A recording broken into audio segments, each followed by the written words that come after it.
welcome to the deep dive. Before we jump into today's material, do us a quick favor. Make sure you like and subscribe to the show. Yeah, please do. It really helps. It really helps us out, and it ensures you never miss out on the incredible source material we unpack here. Today, we're bringing you an ultra-long, highly incisive, and honestly, just a truly fascinating review of a brand new ebook that has been making serious waves. Huge waves. It's definitely a text that demands your full attention.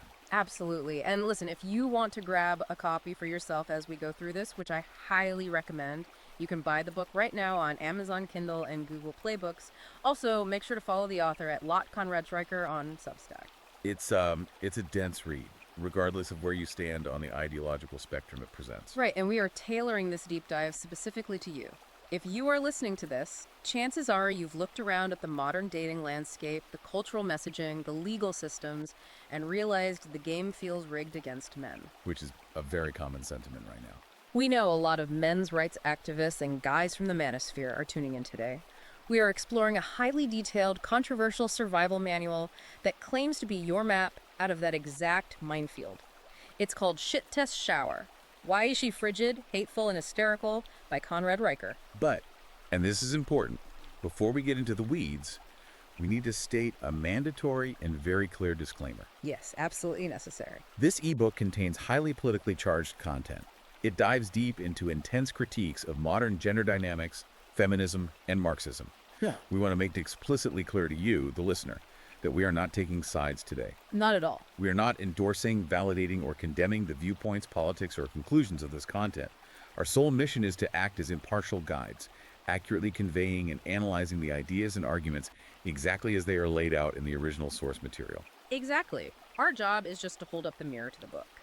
So our mission today is to unpack Conrad Streicher's framework. We are going to explore his use of evolutionary psychology, the core concept of the shit test, and his highly detailed historical argument outlining how our modern institutions were purportedly captured by feminist and Marxist ideologies. Before we even realized what was happening. Right.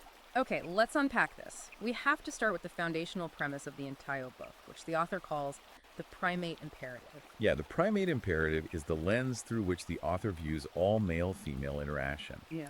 The central argument here is that men and women operate in fundamentally different realities. Different realities. Right. While men might try to navigate a relationship using logic, objective facts, and cause and effect reasoning, the book argues that women operate in a psychological space the author dubs the femisphere. The femisphere. Yes. In this space, emotions aren't just reactions. They're treated as primary facts. And the author doesn't present this as some modern cultural quirk. He roots this entirely in millions of years of evolutionary psychology. Hold on, so the author is claiming that trying to calmly talk through an argument with a partner using pure logic is basically a losing strategy from the jump. According to the text, yes. Waiting for a woman to act rationally in a heated emotional moment means you've already lost the game because you are completely ignoring her biological firmware. Wow. What's fascinating here is the book's reliance on established scientific literature to make this case, specifically citing Genghis Dad and Simpson's ovulatory shift hypothesis. Let's break that down for the listener. What exactly is that hypothesis? It's research arguing that during peak fertility, the highest conception risk phase of a woman's cycle, women are biologically hardwired to seek out dominant, high testosterone traits. Like physical traits. Yeah, we're talking about symmetrical faces, assertive behavior, masculine vocal pitch, and physical dominance. According to the book, this evolutionary calculus renders the compliant, eager-to-please nice guy as merely a biological consolation prize. A consolation prize? The text argues that the nice guy is the safety net she settles for when she needs stability and resources, not the genetic alpha she instinctively, primally craves. Which brings us directly to the titular concept of the book, the shit test. The author defines these not as random acts of cruelty or bad moods, but as sophisticated, subconscious evolutionary probes. Probes designed by nature. Exactly, to filter out low-status men. The book breaks this psychological warfare down into 4 distinct categories. The first is simply the shit test, which probes a man's general confidence. But then we get to the second one, the loyalty test. This probes your commitment and capacity to defend your territory. Right. And to give the listener a real-world example from the text, imagine she drops a casual, almost throwaway mention about a male coworker who's hitting on her. Oh my... The book argues she isn't just making conversation. She is subconsciously probing your competitive drive. Are you going to get insecure and whiny? Or do you possess the territorial dominance to confidently brush it off or assert your position? Then there is the third category, the frame test. Yeah. This one probes your authority. This often looks like a public contradiction. Like at a restaurant or something. Yeah. Say you're out with friends, you make a decision about where the group is going to eat, and she immediately challenges it in front of everyone. The book argues she is subconsciously checking to see if you will cede your leadership simply to avoid a conflict. And finally, the fourth category is the sanity test, which probes your resilience against chaotic emotional outbursts. She wants to see if her chaos will break your calm. And this is where the book makes a really compelling physiological claim. Failing these tests isn't just a blow to a man's ego. The author details a literal, measurable biological cost to losing your frame, meaning your emotional center and authority. That part blew my mind. How does the book back up the idea that losing an argument has a physiological cost? Wait, I think you mean, I'll let you explain it, but the book points out the cortisol spike, right? Yes, exactly. Engaging in high-stress emotional conflict and capitulating to hysteria literally spikes a man's cortisol levels. Cortisol is a stress hormone, and when it floods your system, it actively inhibits your prefrontal cortex. Which is the logic center. Right, the exact part of your brain responsible for logic, reasoning, and impulse control. So, arguing emotionally actually lowers your cognitive function in real time. You literally become dumber during the fight. And it gets worse for your hormones, right? Much worse. Losing that relational dominance drops your testosterone. You chemically signal submission. The text claims this makes you biologically less attracted to her on a primal, almost olfactory level. Olfactory, like she can smell it. In the author's words, you end up smelling like prey instead of a predator. Once she registers that biological submission, the respect is gone, and the relationship is essentially on life support. Here's where it gets really interesting. The book shifts gears entirely. It zooms out from biology and moves into history. The author argues that the decay of the modern family and the hostility of the modern dating landscape isn't just some organic cultural evolution. No, he views it as very intentional. He claims it is the result of a deliberate, calculated long march through the institutions. Yes, the author builds a historical timeline to explain how the legal and cultural systems were captured. He traces the ideological roots of this decay all the way back to Friedrich Engels in 1884. The Marxist thinker. Right. Engels, who was a foundational Marxist thinker alongside Karl Marx, explicitly identified the monogamous nuclear family as a bourgeois institution. To Engels, the family was an economic prison that needed to be dismantled. Why would a political ideology care about dismantling the family unit? The book argues that the family unit is the primary obstacle to total state control. If a man is the provider and protector of his family, the family relies on him, not the government. That makes sense. The modern progressive push to break the nuclear family, according to the author, is a direct implementation of this 19th century Marxist strategy.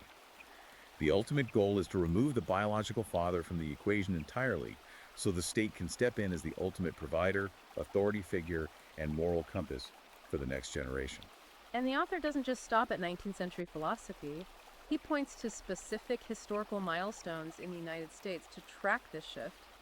He takes a highly controversial view on the 1920 passage of the 19th Amendment, which granted women the right to vote. He does. The book argues that expanding the electorate to include women fundamentally shifted society's political priorities.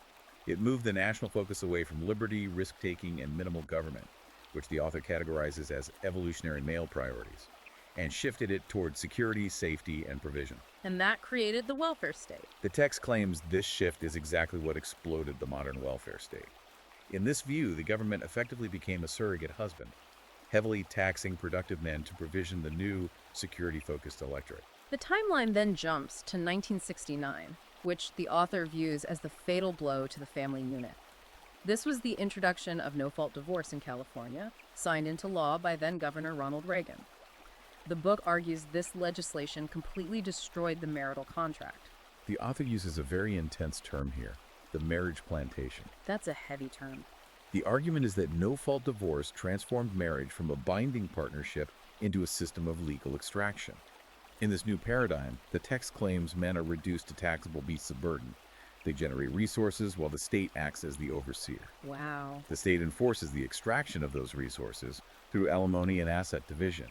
even after the relationship has been unilaterally dissolved by the woman for absolutely no legally documented reason. Okay, so if the legal system is incentivized to extract resources, how does that play out in the courts today? Because the book takes aim at the entire family court and domestic violence intervention system.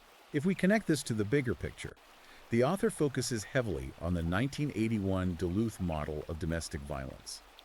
This is crucial for the listener to understand, because this model was adopted by police departments nationwide. The book claims the Duluth model inherently presumes male aggression and female victimhood as a baseline policy. So how does that look in a real-world scenario? Say the police get called to a domestic dispute. According to the book, the Duluth model leads directly to primary aggressor policies. Law enforcement is trained to arrest the larger, physically stronger party, which is almost always the man. Regardless of what happened. The text argues that police will make this arrest regardless of who actually initiated the violence, or even who is bleeding. Your biological capacity for violence, simply being a man, is treated as default proof of your guilt by the state. The legal critique in the book goes even further. It details the Title IX courts on college campuses, arguing that the standard of evidence is lowered to a mere preponderance, effectively stripping young men of constitutional due process. It's a kangaroo court system, according to the text. It also highlights Title IV VD funding. This is a system where the federal government gives states financial incentives to maximize child support collection. The author claims this literally makes the destruction of the family a revenue generator for state governments. And perhaps the most chilling legal precedent the text points to is the 1986 Bradley Amendment. This is a federal law that prohibits judges from retroactively modifying child support arrears. So you can never get that lowered. The book argues this creates an inescapable trap. If a man loses his job, the economy crashes, or he becomes physically disabled, he is still on the hook for the full original amount of child support plus interest. The author claims this leads directly to modern-day debtors' prisons for men. And the author caps off this legal nightmare by discussing paternity fraud. These are documented instances where courts force men to pay 18 years of child support for children that DNA tests conclusively prove are not biologically theirs. The book argues this happens simply because the state prioritizes resource extraction over biological truth. All of this brings us to the psychological toll this environment takes on men today. The author describes a pervasive cultural trap called the double bind of masculinity. The double bind. Society, media, and schools constantly shame men for exhibiting traditional masculine traits. Stoicism, aggression, competitiveness, and dominance are branded as toxic masculinity. Men are told to open up, be vulnerable, and cry. But at the exact same time, the book argues, women biologically despise men who actually show that weakness. It sounds like a trap with absolutely no exit. You are punished socially if you act masculine, but you are punished biologically and romantically if you don't. Precisely. The book heavily critiques what it calls institutional misandry. It specifically points to the Promundo Man-Box study and the American Psychological Association's 2019 guidelines for psychological practice with boys and men. The author argues that these psychological institutions are deliberately pathologizing normal evolutionary male survival traits. And the text claims this war on boys starts incredibly early, right? Yeah. Yes, right in kindergarten. The book argues that natural male energy, the need to run, wrestle, and compete, is labeled as a behavioral disorder. Young boys are then drugged with Ritalin or Adderall to force them into a compliant, passive, feminine behavioral mold that makes them easier for the school system to manage. And if they survive the school system, this anti-masculine conditioning is just broadcast directly into their living rooms. The book has a whole section on media talking about how Hollywood acts as a hostile third wheel in modern relationships. Third wheel, yeah. If you look at television over the decades, the author notes a clear shift from the respected, highly competent patriarch, think of a Ward Cleaver figure, to the bumbling, incompetent, overgrown child trope, like Homer Simpson or Peter Griffin. The author also highlights the Mary Sue phenomenon in modern blockbusters. This is where female characters possess unearned, godlike competence without undergoing any struggle or training. Combine this with the Disney princess syndrome, and the text claims this media diet breeds a toxic, unearned entitlement in modern women. It inflates their ego. Exactly. It convinces them they are the flawless main character of the universe, and therefore any failure in their life or their relationship must be entirely the fault of the men around them. But as powerful as movies and TV are, the book argues they are nothing compared to the smartphone. The author dives deep into the dopamine loop created by the infinite scroll of social media, specifically Instagram and TikTok. He calls it shiny object syndrome. This is a critical point to unpack. Let's use an analogy. The book essentially explains that the smartphone is a pocket slot machine, but instead of paying out in coins, it pays out in male attention. Social media hooks women on variable ratio dopamine hits. They post a photo and receive instant digital validation from a massive global pool of suitors. But the algorithm distorts who they are actually seeing, right? Exactly. Because of how these algorithms push top-tier content, women are constantly exposed to the top 0.01% of global men, the billionaires, the fitness models, the yacht owners. The book argues this creates a reality distortion field. A woman's natural hypergamous instincts, her desire to mate with the highest status male possible, are hijacked. So normal guys don't even stand a chance. This distortion makes an average, stable, hardworking husband look like a profound disappointment by comparison. Not because the husband is actually failing, but because he simply cannot compete with a highly curated, heavily filtered green screen fantasy on her phone. Which perfectly transitions us to the author's economic theory of modern dating, which he calls the ledger of value. The book argues that the dating market is currently operating in a massive speculative bubble, much like the housing crash, and it's being artificially inflated by something called the simp subsidy. The simp economy, as the author terms it, is driven by average men paying for digital validation. Yeah. They subscribe to OnlyFans, they donate huge sums on Twitch, they buy bathwater from influencers. By transferring real-world resources to women without demanding any reciprocal value, commitment, or physical intimacy in return, these men have completely destroyed the sexual marketplace. The text argues they have given average women the illusion of immense celebrity-level value without requiring them to develop any wifely virtues, loyalty, or actual partnership skills. This raises an important question. What happens when that speculative bubble bursts? The book relies heavily on Rollo Tomasi's concept of the SMV, or sexual market value, crossover. Let's define that for the listener. The author is looking at dating exactly like a stock market. Yes, the SMV crossover is presented as a brutal biological reality check. The argument is that female value is front-loaded. It is tied to youth and fertility, meaning their stock peaks in their early 20s and drops precipitously in their 30s, a phenomenon commonly referred to in these circles as the wall. The wall. Conversely, male value is based on status, resources, confidence, and competence. These are traits that take decades to build. So, a man's stock builds slowly over time, meaning male value steadily rises and eventually crosses over female value when a man hits his mid-30s. The book also details the alpha widow concept as a byproduct of this crossover. This is a woman who spends her prime fertility years pursuing high-status, exciting alpha men who refuse to commit to her because they have endless options. Right. When her stock drops and she hits the wall, she settles down with a stable beta provider. But the text argues she spends the rest of the marriage secretly resenting him, punishing him with those shit tests because he can't provide the primal biological excitement of the men from her past. So what does this all mean for the listener? If the legal system is stacked and biology is working against you, how does the author suggest men survive this? There has to be a way out. The book provides a very specific set of tactics it calls the repertoire of resistance. The core tactic for handling shit tests is maintaining your frame through amused mastery. I love the analogy the book uses for this. So essentially when she's yelling about the dishwasher being loaded wrong or trying to pick an emotional fight over nothing, you're supposed to look at her like she's a toddler who just dropped her ice cream. Exactly. You don't argue logic because logic won't work in the femisphere, and you absolutely do not get angry because that spikes your cortisol and fails the sanity test. You treat the outburst with bemused detachment. You show that her emotional storm has absolutely zero effect on your internal weather. The book also suggests the agree and amplify technique. If she criticizes you to test your confidence, you don't get defensive. You agree with the insult and exaggerate it to the point of pure absurdity, deflating the tension with humor. Ultimately, the book says you must embody the statue of reason, immovable, solid, and utterly unbothered. But those are just tactics. The ultimate overarching solution presented in the text is what the author calls the Apex Protocol. It is a triad of male sovereignty that every man must build. The Apex Protocol. First, physical optimization. You must build the vessel. Lifting heavy weights to naturally lower your cortisol, boost your testosterone, and project a continuous biological signal of strength. Second, mental fortification. Holding your frame, understanding the evolutionary game, and refusing to internalize feminist shaming tactics. Third, financial independence. This is the fuel. You must secure your resources so you are not a hostage to a corporate HR department or reliant on a biased family court. And the capstone of this Apex protocol is what the author calls the nuclear option, right? Yes, above all else, the author insists a man must possess the genuine, unshakable willingness to walk away from the relationship at any time. If you cannot leave, you are a hostage.